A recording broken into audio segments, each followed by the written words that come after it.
In the top stories, St. Kitts and Nevis records 25 more cases of COVID-19. Judge-only trials begin in Antigua and Barbuda, and a large study being conducted to test COVID vaccine in children.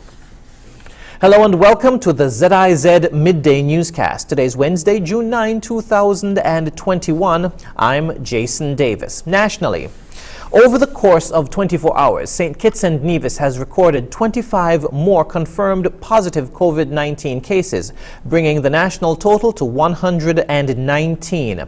Chief Medical Officer Dr. Hazel Laws made the announcement on Tuesday's edition of Leadership Matters. Last evening, we recorded 19 additional cases of COVID-19, and today we received positive results for an additional 6 cases. These 25 cases bring the total of COVID-19 confirmed cases to 119, with 105 cases for St. Kitts and 14 cases for Nevis. We have registered 53 recoveries so far and 4 hospitalizations. Ladies and gentlemen, all 4 patients are stable.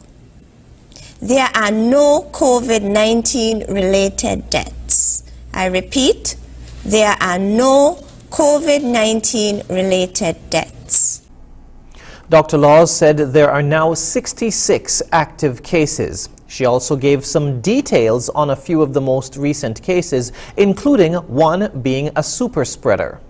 The most recent cases include 1 imported case from the Dominican Republic and 1 case from the Tyrrell Williams Primary School, which is now cleared from an outbreak at this time. 1 case in particular is also responsible for transmitting the virus to 9 contacts. Such a case is referred to as a super spreader. A significant number of the recent cases are involved in the gaming sector. Approximately 7 entities have been impacted through the contact tracing process.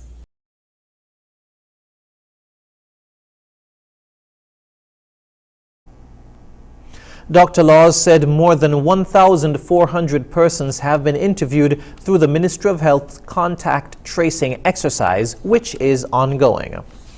Meanwhile, Prime Minister Dr. The Honorable Timothy Harris has announced additional restrictions aimed at helping reduce the spread of COVID-19 in the wake of a recent spike of cases. During Tuesday night's edition of Leadership Matters, the Prime Minister said the government is encouraging persons to work from home if possible. That is, those workers who have and institutions which have the capacity to should be allowed to work from home. This, of course, will reduce the numbers at the workplace at this crucial period of time. He said if they can, persons should use online shopping over the next 2 to 4 weeks. The benefit of this is that we will avoid overcrowding in our supermarkets and other commercial spaces, and therefore help to contain the spread of the deadly virus. The Prime Minister also said movement should be limited to essential purposes only. And these include grocery shopping, going to seek medical care, pharmacy, going to the bank, and of course going to work in those cases where the stay-at-home option is not applicable. We discourage non-essential movement like partying and liming on the strip and any other mass events. He said churches and bars should adjust operations in keeping with the COVID-19 Prevention and Control Act 2020.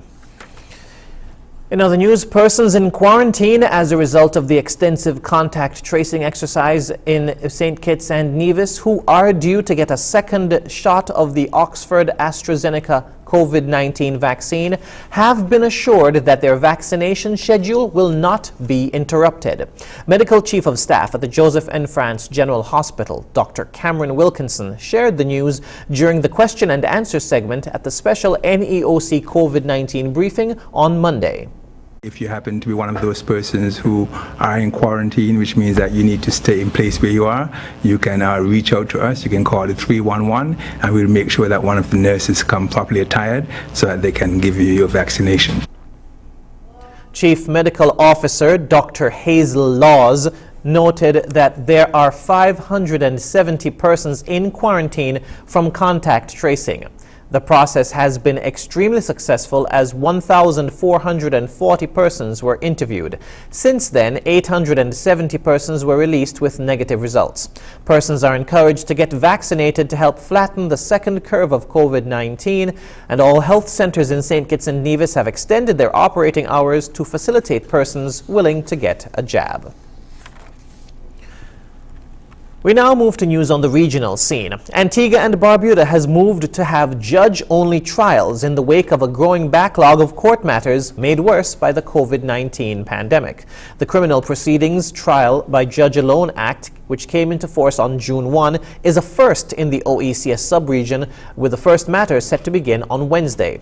According to ABS News, this has become necessary because the COVID-19 pandemic has significantly impacted on high court trial, worsening the backlog. Murder trials cannot be done in this way. The law will be in effect only as long as the pandemic lasts, as it is equipped with a sunset clause. Sunset clauses put an end date to particular legislative pieces. The legislation was approved by the House of Parliament after presentations from various stakeholders were told to a select committee.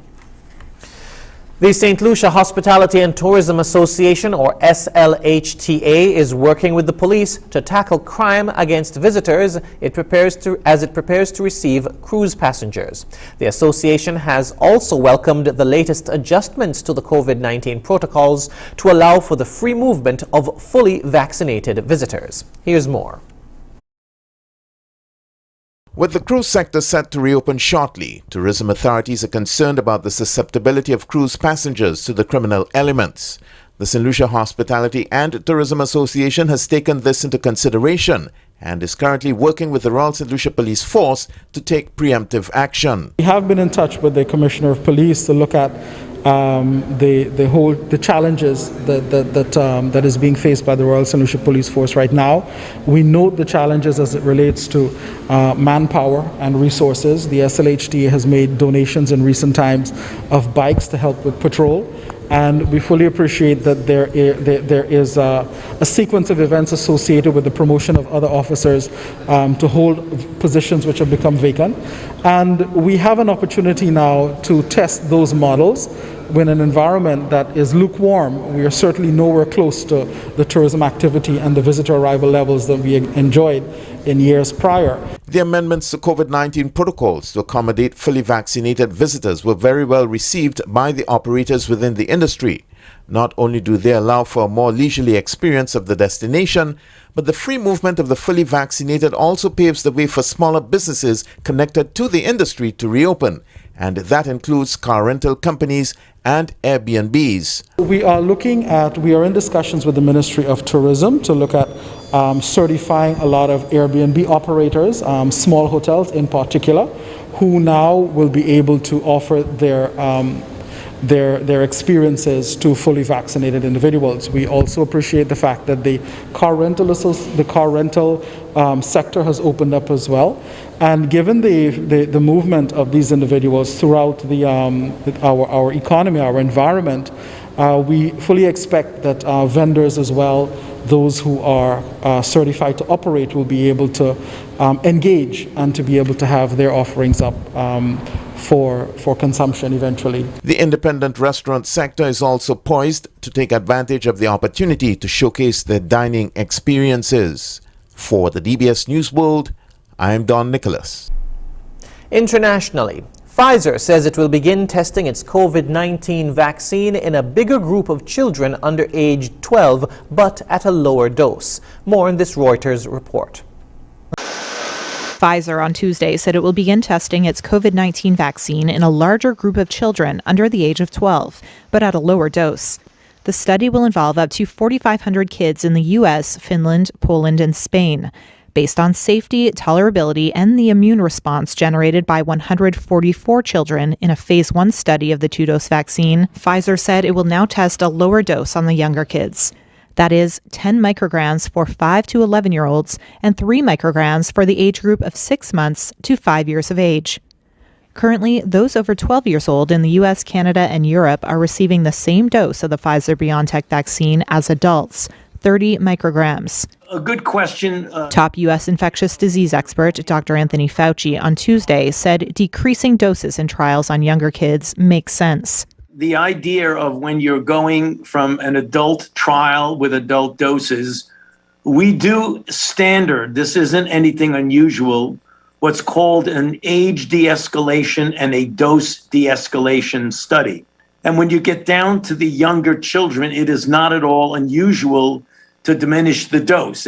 According to the CDC, nearly 7 million teens have received at least one dose of the vaccine in the United States. And health experts say inoculating children is a critical step in taming the COVID-19 pandemic. The U.S. Treasury Department will investigate the unauthorized disclosure of tax records of some of America's richest people. ProPublica obtained data that indicates billionaires such as Jeff Bezos and Elon Musk paid no income tax in some years. More in this report.